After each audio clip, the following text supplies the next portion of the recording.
中国人快跑啊！他们又开始抢钱了。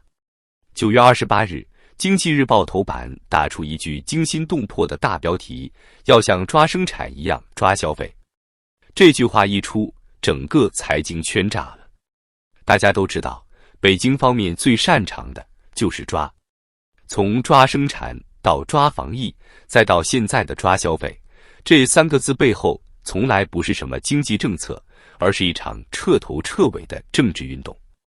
过去他们抓生产，结果是50、60年代的饥荒，文革大炼钢铁的疯狂。如今他们抓消费，看似让老百姓花钱救市，实则又是一场高压式的经济绑架。不买就是不爱国，不消费就是阻碍国家复苏。消费被政治化了。可问题是，老百姓兜里哪还有钱？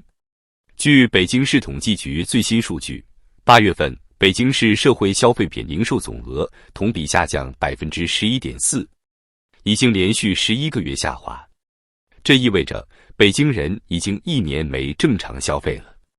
其中，商品零售下降 12.3%， 餐饮下降 3.4%。北京曾经是中国消费能力最强的城市之一，如今却成了全国消费疲软的风向标。从2024年10月到现在，北京的社会消费品零售总额一路下滑，3月份曾跌到 9.9%， 现在更是直接跌破2位数。有财经专家直言，这还只是官方数据，真实情况至少比报告糟糕 20% 以上。中国自2025年起系统性美化消费增速数据，平均每月高报1个百分点，用来掩盖真实的消费紧缩。也就是说，真实的北京消费跌幅恐怕已超过 12%， 甚至 15%。今年7月开始，所谓的以旧换新消费补贴政策逐渐退潮。政府的旧消费政策其实就是提前透支了未来的购买力。去年你花了明年的钱，今年自然没得花。数据显示，上半年居民消费倾向仅为 65.5%， 比疫情前2019年还低2个百分点。意思是，挣的钱越来越少，存的钱越来越多，花的钱越来越少。中国国家统计局的数据更是令人绝望。1至8月，服务业零售额同比增长仅 5.1%， 低于去年全年的 6.2%。居民服务性消费支出增速从去年4季度的 6.9%， 持续回落到今年2季度的 4.4%。消费者信心指数更是惨不忍睹。7月的信心指数仅 89.0， 连续28个月低于90。就业指数更是只有 72.8%， 几乎是历史最低。连愿意消费的人都在减少。央行的调查显示，倾向更多消费的居民只有 23.3%， 创下2024年以来新低。而倾向更多储蓄的居民高达 63.8%。换句话说，中国人正在进入只存钱不消费的冰河时代。再看看民生温度计，猪肉。彭博社数据显示，猪肉批发价跌到18个月新低，过去1年暴跌 21%。农民每头猪平均亏损162元，养1头赔1头。一位黑龙江养殖户马红坤苦笑着说，现在大家都在比谁亏得少，看谁能活下去。他甚至考虑给母猪减重，因为猪太多了，市场根本消化不掉。这场猪多价低人穷的3重悲剧，像是一面镜子，照出了中国经济的冷漠底色。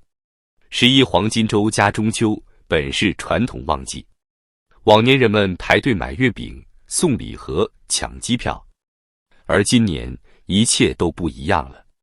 整个消费链条都在塌陷，从农户到白领，从菜市场到写字楼，所有人都在勒紧裤腰带。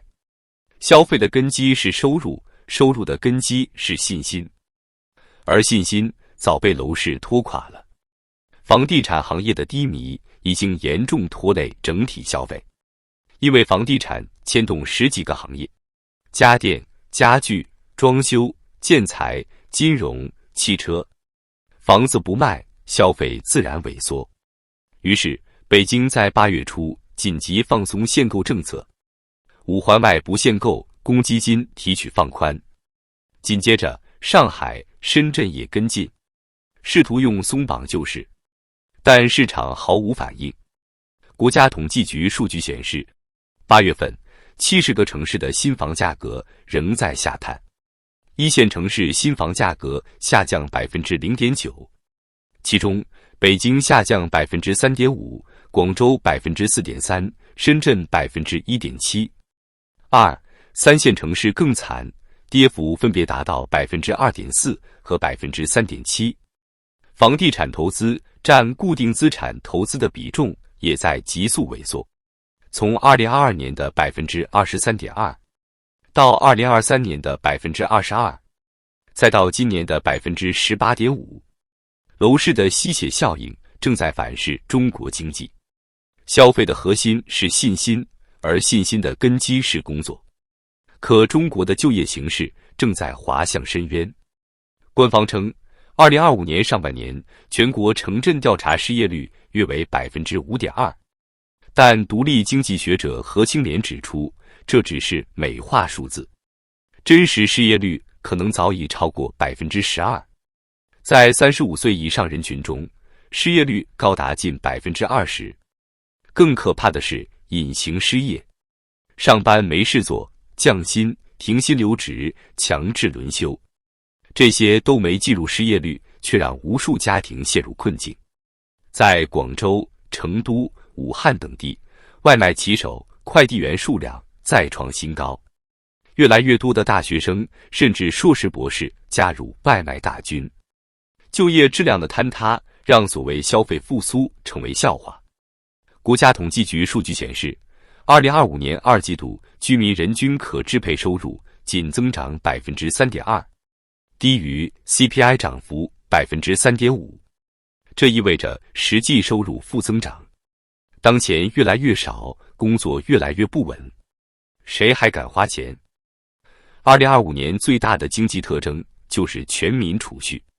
央行2季度报告显示，居民存款总额首次突破150万亿元，创历史新高。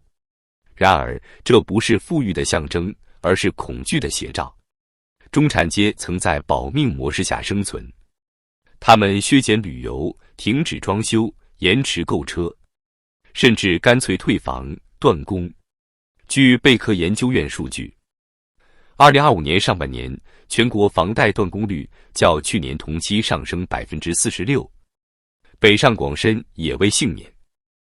而房贷断供意味着信用坍塌、消费冻结，因为一旦成为征信黑名单，连分期购物都无法进行。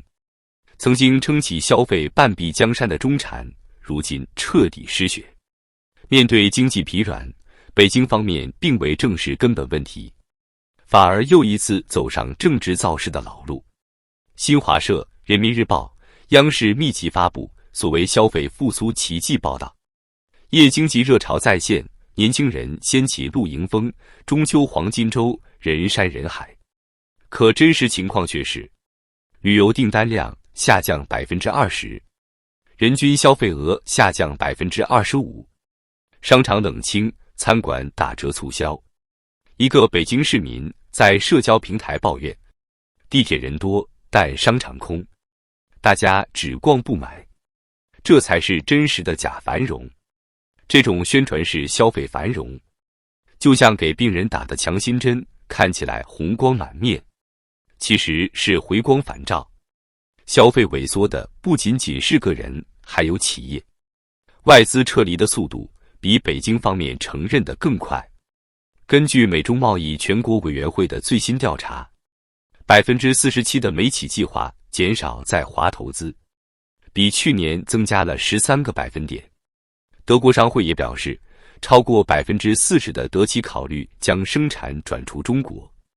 与此同时，国内企业也不敢扩张。2025年上半年，全国民营投资同比仅增长 0.4%，远低于2023年的 2.8%。连大型互联网公司也开始减员增效，腾讯冻结社招，阿里减少校招，百度裁员比例高达 15%。当企业不敢投资，员工不敢消费，经济就陷入自我封闭的恶性循环。有人说中国人变得理性了，但真相更残酷，不是理性，而是没钱。数据显示，2025年中国家庭债务率高达 68.9%， 是亚洲最高之一。而年轻人平均月工支出占收入的 54%， 房贷一半，通胀一半，还剩饭钱一半，成了无数家庭的真实写照。当每一分钱都要精打细算，消费早已变成奢侈。当政府把消费当作政治任务，当老百姓被要求用爱国热情买单，经济早已失去了自愈的可能。北京的消费下滑不是孤立，它是中国经济困境的缩影。表面上是数据下行，实际上是整个社会信心的塌陷，结构的崩坏，灵魂的凋零。补贴救不了，口号唤不醒，宣传掩不住，因为人们的心已经凉了。中国官媒喊出抓消费的那一刻，也许没意识到这已不是鼓舞经济的口号，而是一场全民被迫买单的悲剧序曲。当消费被政治化，信心被掏空，财富被透支，真正的寒冬才刚刚开始。